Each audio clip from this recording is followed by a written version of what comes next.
Appraisal fairs are fun. We get to look at people's family heirlooms, help them figure out why they're significant to collectors today and what the values are, and just have a great time enjoying antiques and vintage together. I'm getting ready to start this year's appraisal fair season. Let's look at the last one I did. We are doing the appraisal fair for the benefit of the museum. Newburgh has been here since 1803 and just celebrated its 220th anniversary. Whirly gigs and mechanical toys. This is so much fun, and it's almost perpetual motion. How did you get this? At Round Top. At Round Top? About 5 years ago. What'd they tell you about it? Well, I just got a little side booth, and they just said, it was a motion toy. Yep. It's great. We don't see motion toys very often. Do you mind me asking what you gave for it? $27. $27. Okay. Well, that actually is really, really, really cheap. So that part, yeah, you got an amazing deal. Now, part of the reason it wasn't more money is this one is relatively new compared to when these were originally being done. People were collecting the originals of these from the Victorian era, and they started going for hundreds and hundreds of dollars. And so people who wanted them and couldn't get one, some people who were very talented started making them again. And so this would have been a reproduction at that time, but that's old enough now that it is still definitely collectible. The reason we know it's not older is when you look at the way it's riveted here. This is a more modern rivet than would have been done back in that time. But it's done absolutely faithfully to the original. The balance is really good, so it works. And that's not always true. A lot of times people, when they were making these, they're like, oh, you're never going to play with it. It's just for the look. And so they don't actually work right. This one was done by somebody who really knew what they were doing and wanted it to work like the original. I mean, look how it's still rocking after we've been here a minute or two. Now, an original of these would probably be in the 4-figure range now, but even the reproductions are definitely something that's popular. And I think that your $27 might be a few $100s now. Well, this was from an aunt, and my father's family lived out in Tiffany, New Mexico, and Santa Fe for a little bit, and came back to Indiana. And it was given to the family, and then I received it. So I know it's at least 80 years old, but that's all I know. It's cool. And that is about the age that it should be. This would have been something they would have sold along Route 66, which Tucumcari is right in the middle of. Done in a fairly light wood. It's interesting because we see later versions of these, and well, compared to this era, the painting is super perfect on the brand new one. So this definitely tells us this has age. It's also just a little bit worn from having been handled a few times, which is the way it should be for an older piece. So I think it's really endearing. The value on this is probably somewhere in the 175 to 2 1/4 range. Yep, that's big, all right. How did you get this piece? Family. Family? It's my mother's. Well, it looks like dental molding, DENTIL, this design here. Your era on this is likely to be sometime around 1930 or slightly before, maybe even as early as the late teens, early 20s. These tapestries were really popular because William Randolph Hearst started buying the old ones that dated back to early Renaissance period. He started hanging them in San Simeon, and people would see it in the newsreels, and then it became very popular. So when they had the 1933 World's Fair in Chicago, the Belgian and French pavilions sold tons of this sort of thing. Sometimes they were framed and sometimes they were not. Usually they were sold loose and then people had a frame done. And I think that's what is the case on this one, because I see the way it's sort of tucked in here. So I think that they bought this and then really liked it and wanted to preserve it, so they had a frame put around it. And this looks very typical of a frame from about 1920 with the press molding, the dental carving here. It's lost a little of its color. I don't think that really matters. The piece has also lost a little of its color. It was probably displayed where there was some sunlight at one time. And there's a little rent here. So, you know, it's not absolutely perfect, but it is really cool. And the size is really good. I think because it's framed, because it's large, I would think that your value on this is probably 135, 150 would be insurance value. There seems to be, the more you look at it, the more things. The more things happening, exactly. And some of them, there's so much happening that it's really a whole lot of little detail you lose. But what I like about this is that you've got two with the arch flower and this. So it's sort of a repeating pattern with this at the center. So it's very clear and you can really see all of it. How did you get it? You said you haven't had it long. I bought it at a yard sale at the old hospital there in Marion. I paid $2 for it.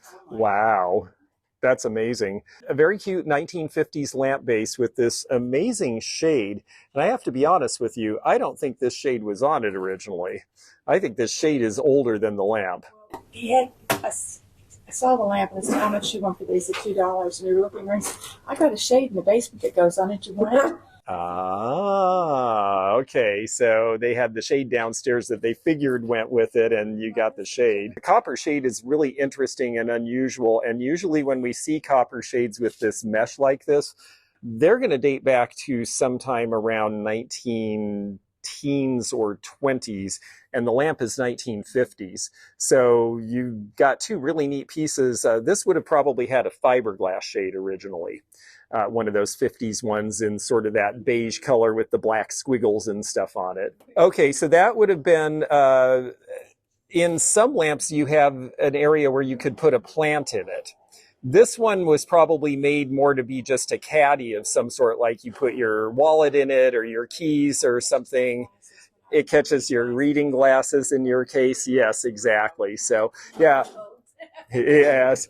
A lot of times with lamp bases, lamp companies kind of came and went, and they would just assemble lamps out of parts made by other people. So probably Hager Potteries would be my guess, made the base, and then some lamp company wired it together and put it together. But this shade would have more likely come off of a 1920s era table lamp. The shade, even a little bit as it is probably worth about $50 to $75 by itself. And the lamp, even though he got a little bit of a bruise, is still a good $25, $30 without a shade. So you did great, and you got something really interesting. I would love to see the lamp this originally came off. You can't appreciate it here. It's got to have... Yeah, it looks sort of brown and muddy, but if you had light coming through it, it really changes it, because I can tell when I hold it up here with the mesh. My guess is that this piece probably was made by Dodge Company out of Los Angeles, who did a lot of copper pieces, and that it probably had a figural base that was made of a copper or a copper washed item. And so, now you have two things to look for. Oh, this is a nice piece. We don't see this too often. It's Weller Pottery, and it's their ink stamp. It's just a really sweet little piece. Silver Tone is the name of this pattern. It's one of their more collectible patterns. A lot of these ones with this particular ink stamp were done right before the Depression. And so a lot of these were not in the line very long because the Depression came and they had to really simplify things to be able to stay in business.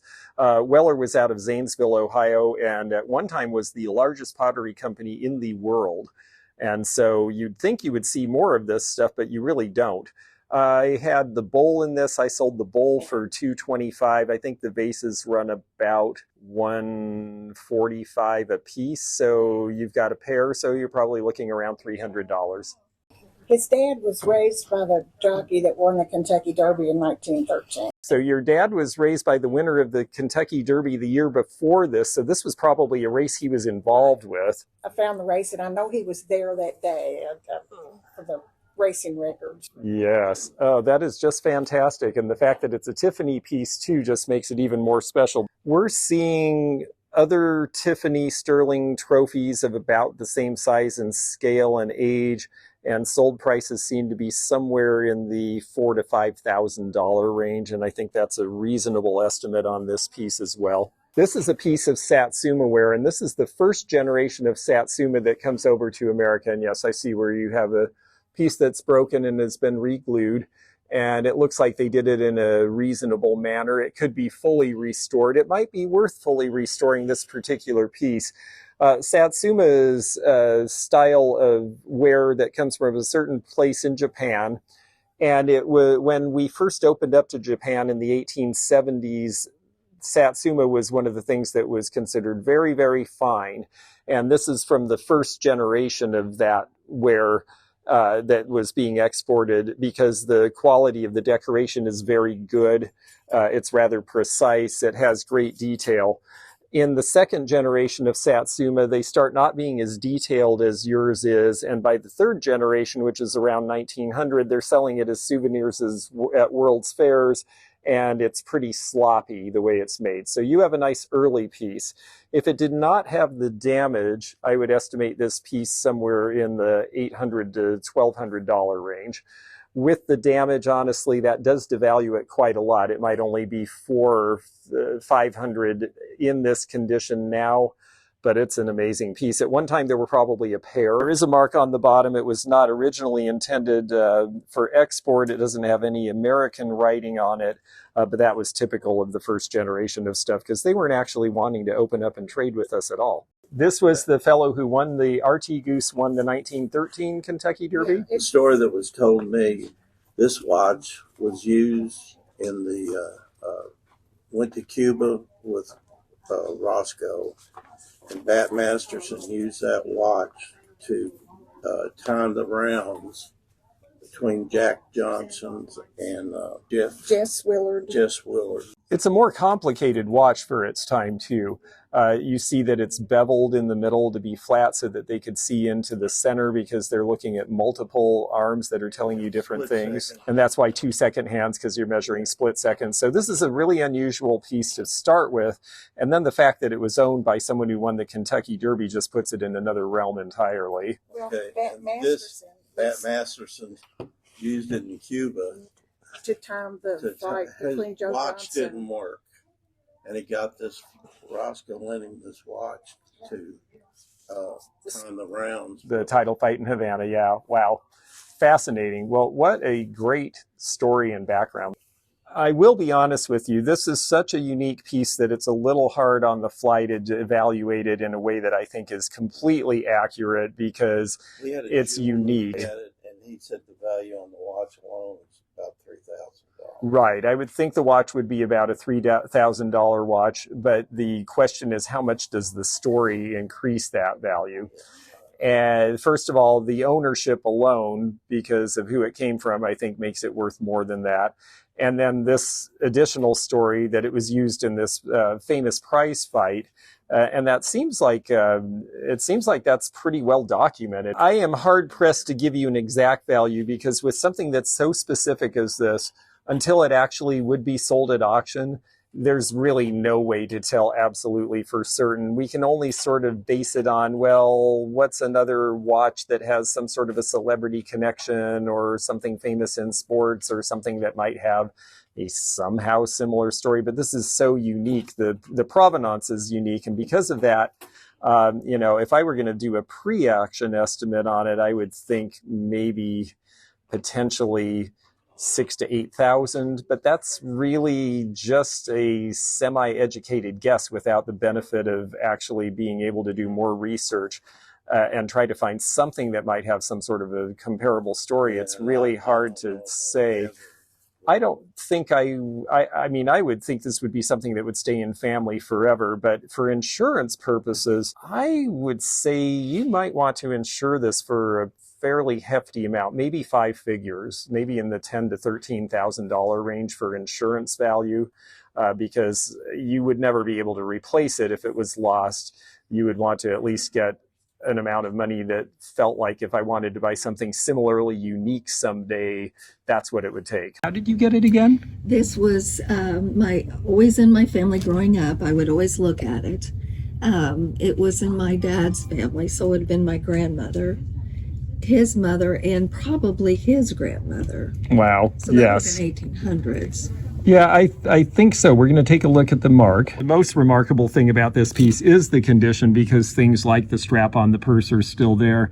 The hand painting is very delicate in the faces. When we look at the bottom, it has a mark that says amphora.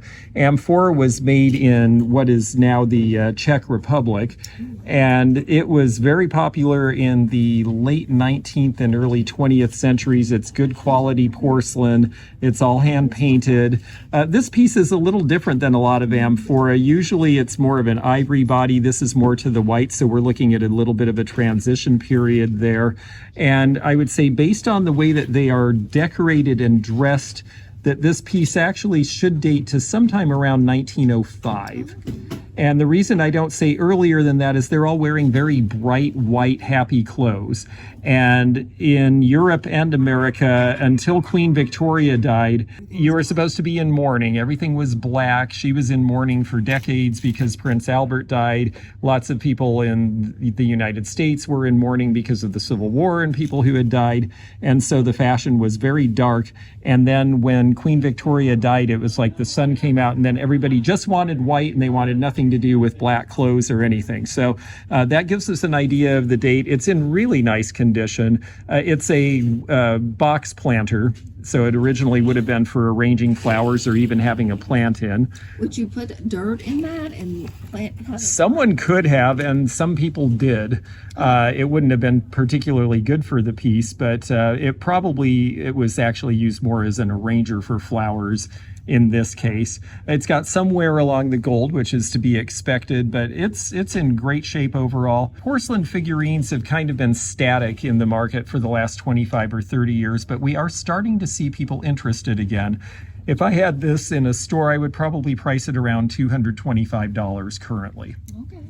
You can always tell Lalique, there's just such a nice softness to it.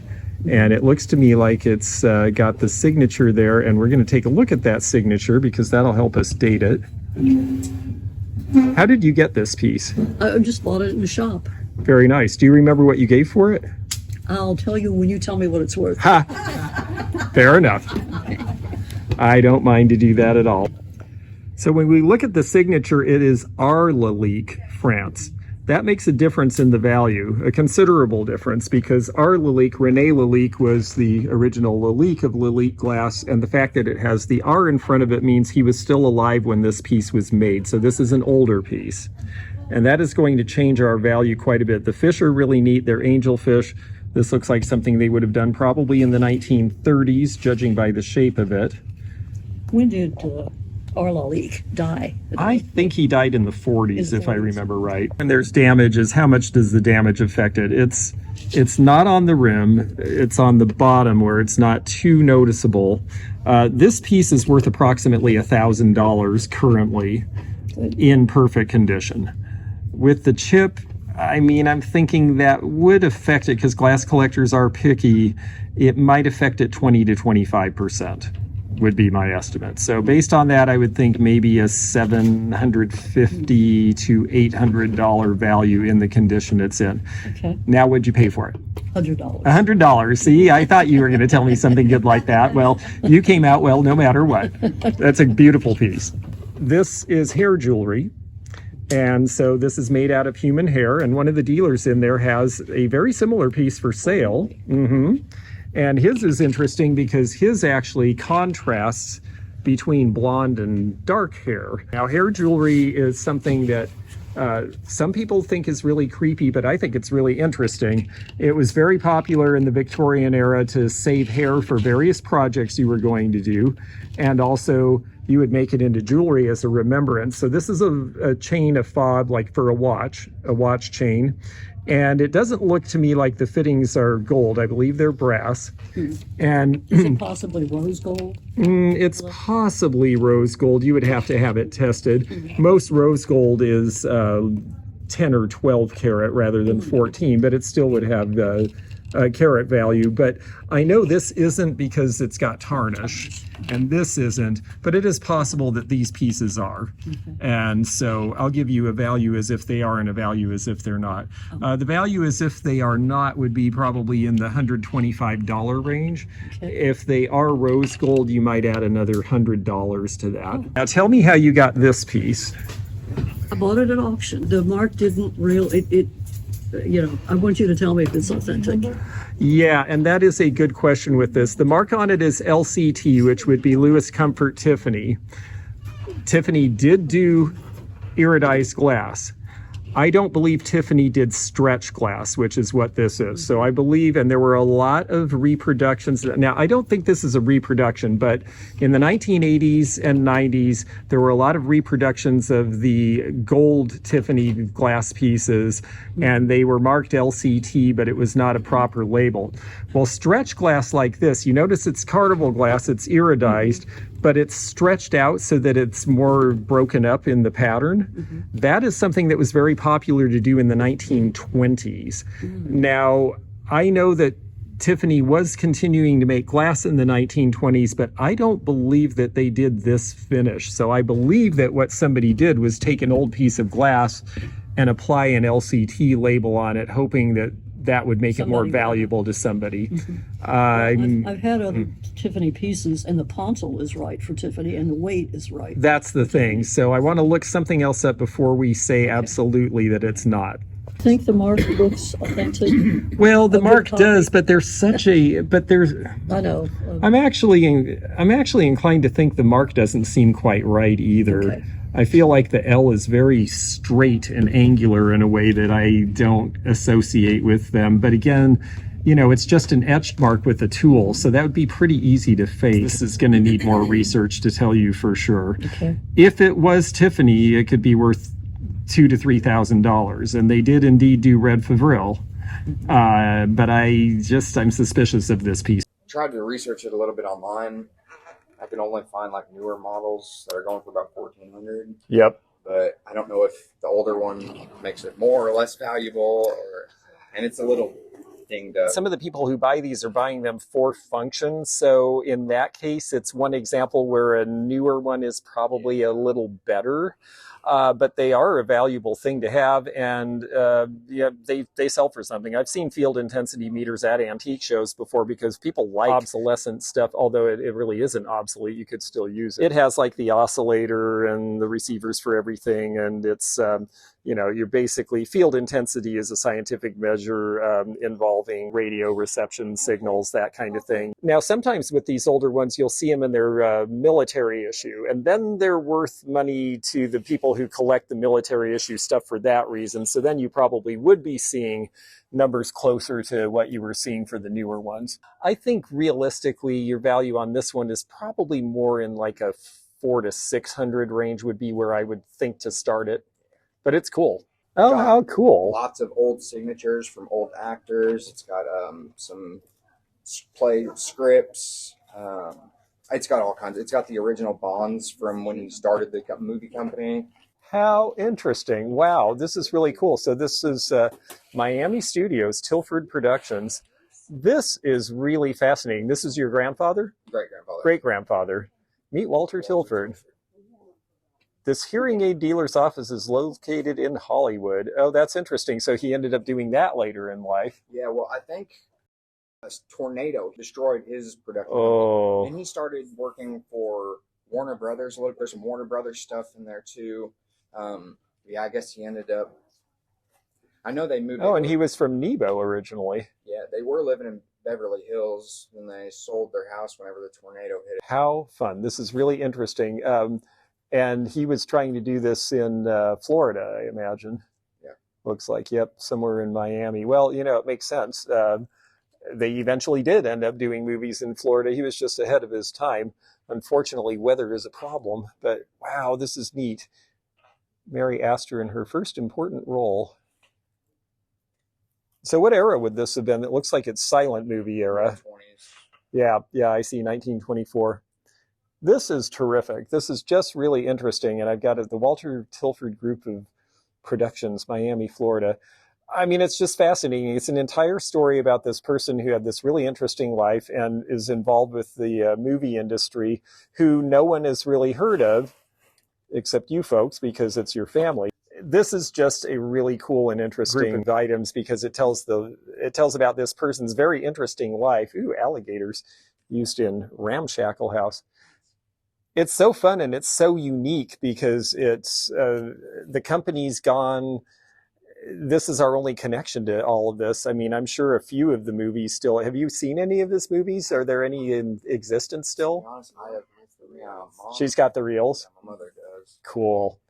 Well, I'll tell you, I mean, this has value. This is another one of the, we're getting some really interesting things that are not the easiest stuff to evaluate, but that's great. One of a kind, so how do you appraise that? How do you appraise that? Yeah, so what you do in a case like this is, first of all, you look for who are some of the stars. Then you look at the story. If you were going to seriously want to sell this, which I don't know that you do because it's family and I can't imagine that this is going anywhere. I was trying to get an idea, maybe. Or... There's Warner Brothers Studio where he's with the set staff. So if you were to properly market this, what you would do, honestly, is you'd go through the reels, you'd find a couple of the movies, you'd maybe get them burned onto something where people could see them, and then you would do a documentary on his life and show some of these pictures, show some of the things from the reels, establish him in the minds of people today as this pioneer who did these really great things. And then from there, you have more interest, and then the value will go up because people will appreciate it and understand who this is. Really fun and really interesting, and how great to have the opportunity to bring this person back to life for everybody one more time. Yeah, I've never considered that. That's a great idea. Valuation, kind of tough, but let's say that you didn't do that and you're just selling it and it's some interesting thing. Well, I had someone who, and I don't know what it is about Evansville, but movie stuff ends up here. I mean, we had a prop from this gentleman here, had a prop from MGM Studios, a bugle, and it said property of MGM right on it. I had someone last year who brought in a bunch of sheet music, not to this appraisal fair, but from this area. And it turned out it was all the stuff that Glenn Miller wrote when they were on the road, and that sold for a bunch of money. So stuff ends up in Evansville. If you were going to sell it just the way it is, and we don't know who this person is, and we don't have the movies and all the connection, you're still looking at several $100s because it's early Hollywood related memorabilia. You've got star photos, you've got signatures, you've got interesting people. But I think to really establish value for this, you have to establish who he was. Well, this is a very pretty screen. And how did you get it? My grandparents were military stationed in the Philippines in the 1930s, and they went to Beijing for what we now call army. Ah. And she bought this in the 1930s. Yeah. That's really neat. So it's early nationalist China. And a lot of things, there were a lot of missionaries in China in the 1930s, and a lot of interesting things from that period came back with people. This would have been something you would have just bought at the time. And I notice he's missing a couple of little tufts, but I imagine they were just made out of bone. I'm sure they could be replaced. This is nice detail here with the stonework.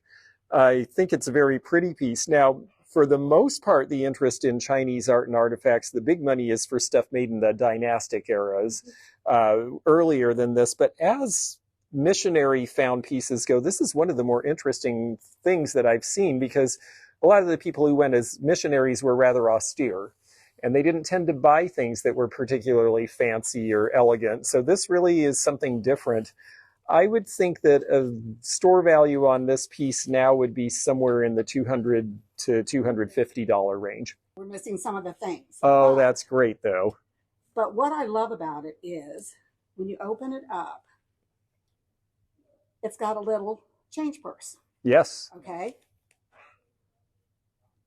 I can get it back out again. But that's not the interesting part. Here's the change purse. You open it up, and there's a little purse. Tiny change purse. And then you open it up again. This one is horsehair, and so it's falling apart. Wow. But you have the fourth change purse. Wow. So you have a purse, change purse, change purse, change purse. Oh my God. Isn't that neat? That's really neat. Oh, that is really sweet. And what an interesting thing. I suspect that they didn't carry it like that originally. I suspect that over time they're like, well, let's keep our purses together, so we'll just put one in another and another. And that's just really fun. These bags like this, these beaded bags, were really popular anywhere from about the 1880s on into about the 19 teens, and then they start becoming more like the mesh that you see. Metal mesh. The metal mesh, yes. But actually, originally, the metal mesh inspired these because in the 1880s, chainmail and medieval dress became interesting to people, and Victorian women started wanting things made of chainmail. Really? Okay. And that's where you start getting these. Well, then they started doing them in beads because it was more fun and more colorful, and they could do flowers and things. And then they started the needlework books of that era. You could actually get patterns and make your own. You could crochet them, so you see them out of crochet. This interesting evolution. This one, of course, we wish the condition was better. Yes. If it was perfect, it'd be worth $150. in this condition, it's probably worth half that. Okay. That doesn't really matter because it's family. Should I clip those or leave them alone? I haven't touched them. You know, I have to say, once they've already lost the beading, I'm inclined to clip them because I'm probably going to display it by hanging it on a wall or something. But if you're just leaving it aside as a family keepsake, then I wouldn't necessarily bother. Okay. And the little ones are really cute. They don't have a lot of value because size and story. condition, but the story is what's fun about it. Thank you. And there she is. And there she I wish is. you still had that hat. Well, this actually is a cartoonist who worked called Carl K. Connect. And the signature you see down in the corner here. And they did this as an ABC. This would have actually been drawn with the idea of being printed as posters, but it probably was printed in a newspaper in the comic section at some point as well. So if you read, they show the various animals and their names, but actually what they're really getting after is you're supposed to read the other thing. Asset bringing countless delights, entertaining fun, giving hundreds interested justly, Ken learning, Mesker Zoo. So basically, this is something that was done for the zoo here, and it was done as a promotion. What is your local newspaper here again? Courier and Press. Courier and Press, right? That's why it says Courier here. And it says Thursday, 5/25. If you go to the newspaper on that date, you will find this printed in the newspaper from back then. So you could actually see what it was done for. You can see the pencil marks. This is the original that this person inked for your local paper here. When you see these originals and it's interesting subject like this, this illustrator is known for having done the illustrations here.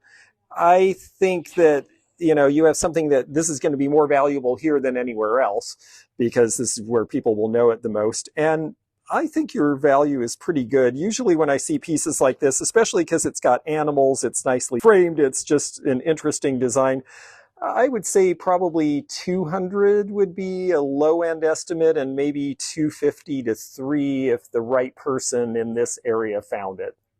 Aw, isn't that beautiful? How did you get this neat little clock with the rhinestones? I inherited that and the next items from my dad. I have no idea where he came across them. This one is Ansonia Clock, and that's an American company, even though it looks like something French. That's actually a good thing because by then our clocks were actually better. I'm giving it a very gentle wind to see. It feels like it works. As far as I know, it does. He never wound it. I'm not going to wind it much. I'm going to assume it works because I don't want you to have to take something home that's got it tick, tick, tick, tick, tick. But it's really nice. It's interesting. It's got the rhinestones studded around it, so that was considered very fancy. This would have been made sometime around 1910. It's very sweet with the cherub with wings, and it's trying very much to look French because at this point, America is still very derivative of other countries in terms of design, and France is where up until probably around this time, the best clocks had been made in France. And so they wanted it to look like a French clock, and they definitely got it right. This one's a particularly good one, and they almost always don't run anymore in this size, and they're not that easy to fix. So the fact that this seems to be in working order really helps it. Clocks are not as hot in the marketplace right now, but this one's got a certain grace and elegance that kind of takes it beyond a clock collector, more to maybe somebody. That's why I wanted it, because it was just very unique and yes, very nice. Yeah, no, it is really nice. Today the value is probably $125 to $145. When I first started in the business, it would have been $200. There's one where it says I have in my possession a candlestick which is supposed to have been brought on the Mayflower in the year 1620. He attended the 300th anniversary of the landing of the Pilgrims and received it there. Okay, and then somebody at Sigmund Rothschild looked at this, and this is back in 1951. The description is too incomplete for any accurate appraisal. If original, it has quite some value, but there's too many general factors to consider. I'd prefer to examine it in my laboratory. My charge is a $5 per object fee regardless of value. Well, that's awfully generous. Well, we've gone up a little bit since 1951, I hope. When you think of people coming over on ship, okay, first of all, They're mainly fleeing religious persecution. That means they didn't have a lot of money. They wouldn't have had anything fancy. They also were not fancy people. They did not think that way. But this is utilitarian. So that means that doesn't rule it out right away. When I see somebody bring in some grand, wonderful thing and they say, my parents brought this on a covered wagon, I'm like, nobody brought anything like that over on a covered wagon. But this is a simple utilitarian small piece that could have been necessary aboard a ship. So we don't rule it out from that. I'm a little suspicious of the claim for a couple of other reasons, though. If it was meant to be used shipboard, I would expect it to have a heavier base, unless something was missing, because this could tip over very easily, and then you're burning the ship up with a candle. So that seems maybe a little difficult. It's definitely an English brass candlestick of the style that the English made, and they did this same style from the Middle Ages to 1890. I mean, they didn't really change very much. So then we try to look and see if there's evidence of it being handmade. How perfect are the rings? Are they exact all the way around? They seem pretty even. And to me, I don't know that even a really talented metal worker could have made them that uniform. So my guess, unfortunately, is probably they went to the 300th anniversary of the Mayflower. There's a little antique shop in town. Isn't that neat? Oh, that came over on the Mayflower, and all of a sudden we have a story. And more often than not, that's usually what these come down to, because there's no way to verify. No one has a picture of people on board the Mayflower using this, so there's no visual record we can prove it with. And there's no direct provenance linking it to a particular person in some way that we can verify. So even though it could absolutely be as old as that, I'm inclined to think that it just was a nice old English candlestick that some unscrupulous antique dealer thought, hey, we've got tourists in town. Everything came off the Mayflower. That would be my guess. I hope I'm wrong. I don't know how you could prove it otherwise. Yeah, that was the thing I couldn't figure out, is how really prove it. How would you really know? And that's the problem with provenance, is we have lots of, well, we were told this, well, we understand it to be, but we have to actually have visual record. I went to appraise a rope bed that had been in a house that ended up being used by the Virginia Military Academy cadets during the war. They were forced to go fight even though they were 16 years old. And under, because they were running out of troops, and some of them were injured, and they put them up in this house. So there was all this record, but thankfully one person back then had a very early camera and took a picture, and you could see the bed in the picture, so there wasn't any question about where it came from. So unfortunately with this stuff, it's really hard to authenticate, and my inclination is to think it's really cool, but I doubt it. And I kind of looked into, I was wondering maybe if it was some promotional thing handed out during the Berlin airlift or the Rhine-Main. Rhine-Main to Berlin, Germany, 1949. I'm sure they are referring to the airlifts. You've got the star on there, and the motifs are definitely trying to insinuate that there's some sort of a military connection to this without saying that it's a military piece, because it's not a military piece per se. It's a souvenir piece to send home to a sweetheart.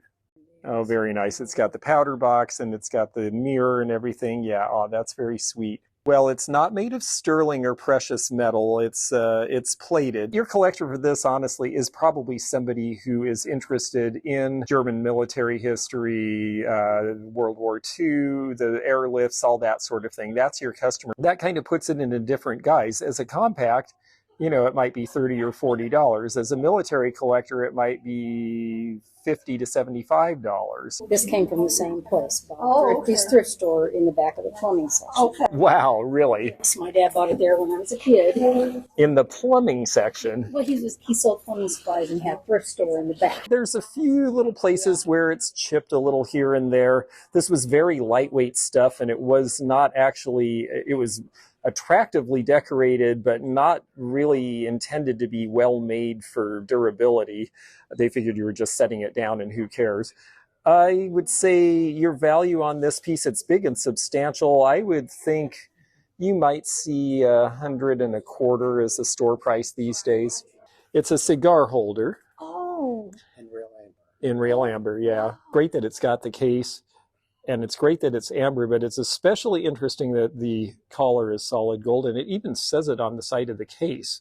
I've never seen that marked on the side of a case. You usually wouldn't advertise that, so this must have been, oh, and it says real amber too. That's fantastic. It's 14 karat. I think the case is actually almost as interesting as the piece, although the piece is great. And yeah, 14K, that is really cool. Age is going to be right around 1900 from the way the case is made. And if it were mine, I think I'd put 2 bills on it. I really do. Because if it was just amber without the gold, it's still a $50 or $60 or $70 piece for being amber rather than bakelite. And then the gold is going to have gold value. And I mean, that might only be 1/20th of an ounce of gold, but that's still $100. And then you want to charge for the fact that it's got an interesting case and it's the object. So it's, it's about the collector.